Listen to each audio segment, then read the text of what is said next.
Ok, stop. Regardez autour de vous. Imaginez que tout ça n'existe pas. Et si ce n'était pas vraiment la réalité, je veux dire comme une simulation informatique. Qui pourrait bien l'avoir créée? Je sais pas, une civilisation super développée? Cette hypothèse, vous la connaissez, c'est celle du film Matrix, sorti en 1999. Mais rappelons-nous quand même que Matrix n'a rien inventé. Cette impression de simulation, elle a hanté l'esprit de presque tous les philosophes de notre histoire, et certainement que vous aussi, vous vous êtes déjà posé la question, puisque nous sommes tous au moins un petit peu philosophes. Pourquoi sommes-nous tous obnubilés par notre réalité? Comment en est-on arrivé à douter comme cela de notre monde, au point de créer une panoplie de films qui imaginent notre simulation? Dès les tout débuts de la philosophie, l'hypothèse de la simulation avait déjà une place importante, même si elle n'était pas vraiment formulée comme ça. Comme souvent en philosophie, tout commence avec Platon. Platon peut être considéré comme le précepteur de la métaphysique, même si lui-même n'utilise pas vraiment ce terme. La métaphysique, c'est en fait une branche particulière de la philosophie qui s'intéresse à notre connaissance de la réalité. Au fil de ses discours, le philosophe décrit sa théorie des idées dans laquelle il sépare le réel en deux mondes, le monde sensible et le monde intelligible. Le monde sensible est celui que l'on perçoit avec nos sens, le monde que l'on prend tous pour notre réalité. Mais pour Platon, ce monde n'est pas réel à proprement parler. La réalité se trouve dans le second monde, le monde des idées. Les idées sont pour Platon ce qui définit les images que nous percevons. Elles constituent toute la connaissance et sont immuables, inchangeables. Ce deuxième monde n'est accessible que par l'intellect, et c'est à celui qui se désigne philosophe de se dégager du monde sensible pour rejoindre la réalité des idées.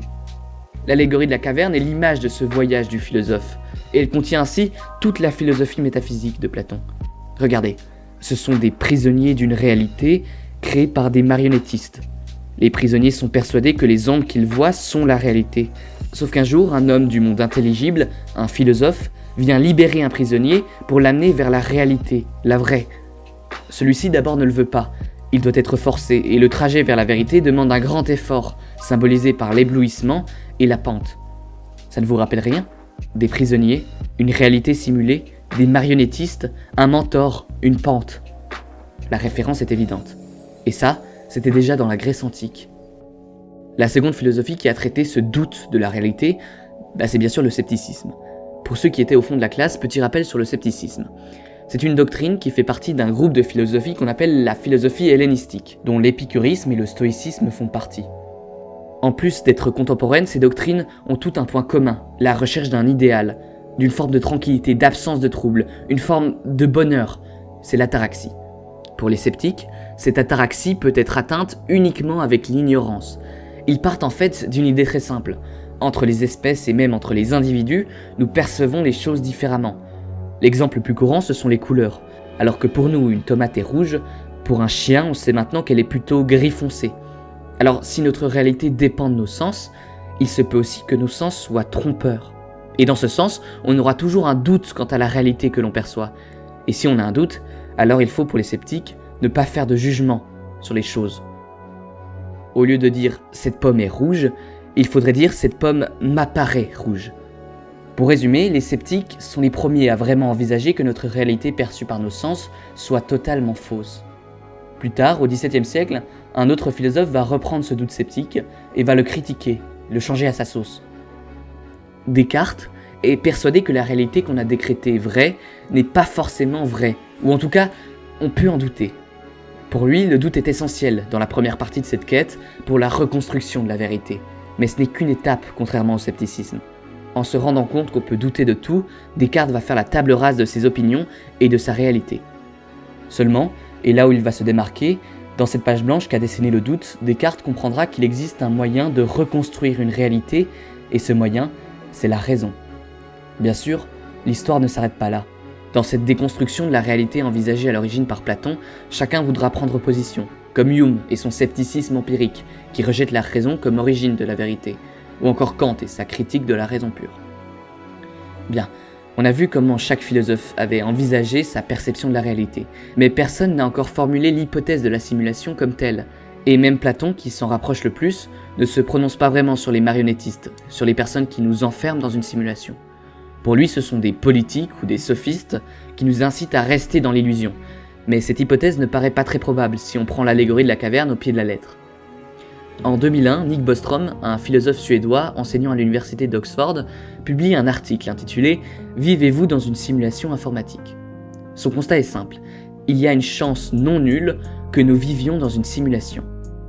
Pour comprendre ce qui est dit dans cet article, cela demande un peu d'imagination. Imaginez donc une civilisation super développée qui ressemblerait à la civilisation humaine, mais dont le progrès serait tel qu'elle serait capable de créer sur des ordinateurs des consciences. Imaginez que cette espèce ressente le désir de créer des simulations d'autres civilisations, en recréant par exemple leurs ancêtres dans un programme informatique. Ils pourraient créer des simulations pour plusieurs raisons. Déjà parce que c'est stylé, et ensuite pour regarder comment se développe une civilisation à peine différente, ou encore pour prédire le futur de leur espèce. Ces êtres supérieurs ne créeraient donc pas forcément une seule simulation, mais un grand nombre, disons 1 milliard. Imaginez maintenant que parmi ce milliard de simulations, il y en ait une qui soit celle dans laquelle nous vivons. Cette simulation aurait 2 différences notables avec celle du film Matrix. Dans Matrix, la simulation est créée par des machines qui ont besoin de notre énergie pour survivre. Ici, c'est une civilisation développée qui a atteint la maturité technologique, c'est-à-dire la capacité de créer des consciences. Deuxième différence, au début du film, Neo croit vivre dans un monde en 1999, alors qu'il est en fait dans une cuve en 2199. Cette simulation implique donc qu'il existe une forme de Neo réel qui n'est pas simulée. Dans la simulation de Bostrom, nous sommes des êtres entièrement simulés, et notre conscience y compris. Sortir de la matrice serait donc ne plus exister. Dans cet article, qui se trouve d'ailleurs en description si ça vous intéresse, Bostrom identifie 3 cas possibles. Soit, parmi toutes les espèces, toutes les civilisations, aucune n'a atteint la maturité technologique dans laquelle elle serait capable de créer des simulations. Par exemple, elles se sont toutes autodétruites avant ce stade, comme nous sommes en train de le faire avec le climat, les armes nucléaires, les IA, etc. Soit, parmi toutes les espèces ayant atteint cette maturation, aucune n'a ressenti le désir de créer des simulations de leurs ancêtres. Enfin, soit au moins une civilisation a créé des simulations, et dans ce cas, il y a une plus grande probabilité que nous fassions partie des civilisations simulées plutôt que des civilisations simulatrices. Autant dire que nous sommes certainement des simulations. Pour comprendre ce dernier cas, rappelons-nous que lorsqu'une espèce décide de simuler ses ancêtres, elle crée un plus grand nombre de consciences simulées qu'il y a de consciences réelles ou naturelles. Il y a donc dans ce cas plus de probabilité que nous soyons simulés. Contrairement à ce qu'on a pu voir avec les différents philosophes, où leurs théories n'étaient que des hypothèses, Bostrom tente de prouver ces hypothèses avec des probabilités et des formules assez complexes. En fait, comme nous sommes incapables de savoir lequel de ces 3 cas, de ces 3 scénarios est le plus probable, Bostrom conclut qu'il y a donc une chance sur 3 que nous vivions dans une simulation informatique. Bon, qu'est-ce que ça change pour nous qu'il y ait 33% de chances qu'on soit des simulations ? Eh bien pour Nick Bostrom, pas grand-chose. Qu'elle soit simulée ou non, notre réalité reste quand même une forme de réalité, et ça ne change rien à notre manière de l'étudier. Au lieu que les sciences servent à comprendre la réalité, elles servent dans ce cas à comprendre la simulation.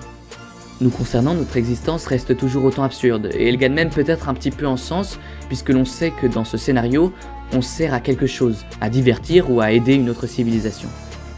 La question qui reste, c'est celle de notre liberté. Si des êtres ont le contrôle sur nos existences, avons-nous vraiment le choix d'agir, ou le libre arbitre est-il lui aussi une illusion ?